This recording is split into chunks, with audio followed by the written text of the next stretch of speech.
Healthy ആയിട്ടുള്ള 3 breakfast വിഭവങ്ങളും അതിന് യോജിച്ച കറികളുമാണ് ഞാനിന്നിവിടെ പറയുന്നത്. അപ്പം ആദ്യമായി ചപ്പാത്തിക്ക് വേണ്ടിയുള്ള ഒരു വിഭവമാണ് ഞാനിവിടെ പറയുന്നത്. മുട്ട കൊണ്ടുള്ള ഒരു വിഭവമാണ്.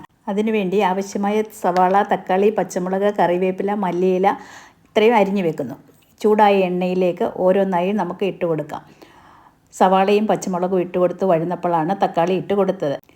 ഇനിയും അതിലേക്ക് മഞ്ഞൾപ്പൊടിയും ചിക്കൻ മസാലയും ഉപ്പും അല്പാൽപ്പം ചേർത്ത് കൊടുക്കാം. ശേഷം നമുക്ക് ഇവിടെ എടുത്ത് വെച്ചിരിക്കുന്ന മുട്ട പൊട്ടിച്ച് അതിലേക്ക് ഒഴിച്ച് മുട്ട ചിക്കി വേവിച്ചെടുക്കുക.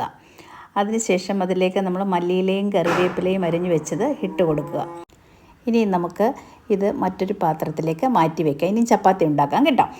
അപ്പോൾ നമ്മുടെ ചപ്പാത്തി ആദ്യം പരത്തിയെല്ലാം വയ്ക്കുന്നു. ചപ്പാത്തി സാധാരണ നമ്മൾ ചട്ടി ചൂടായിട്ട് അതിലേക്കിട്ട് വെക്കുക, എല്ലാവർക്കും അറിയാവുന്നതാണ്. അപ്പോൾ വളരെ ടേസ്റ്റോട് കൂടിയ ഈ മുട്ട നമുക്ക് ചപ്പാത്തിയുടെ കൂടെ ചൂടോടെ തന്നെ ആസ്വദിച്ച് കഴിക്കുക. അത്രയ്ക്കും ടേസ്റ്റാണ് കേട്ടോ. സോഫ്റ്റായിട്ടും ടേസ്റ്റായിട്ടുള്ള ഈ ഒരു വിഭവം എല്ലാവരും ഉണ്ടാക്കി നോക്കുക. അടുത്തതായിട്ട് നമ്മളൊരു കടലക്കറിയാണ്. കടലക്കറി ഉണ്ടാക്കുന്നതെന്ന് പറഞ്ഞു കഴിഞ്ഞാൽ അപ്പത്തിൻ്റെ കൂടെയാണ് ഉണ്ടാക്കിയിരിക്കുന്നത്.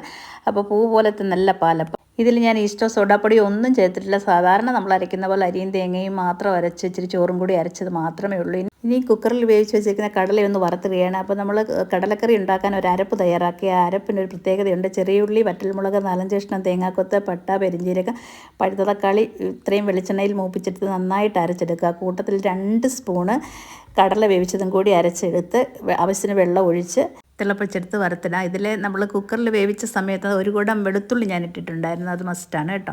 പിന്നെ നമ്മൾ സാധാരണ അടുത്തതായിട്ട് ഉണ്ടാക്കുന്നത് ഇഡ്ഡലി സാമ്പാറാണ്.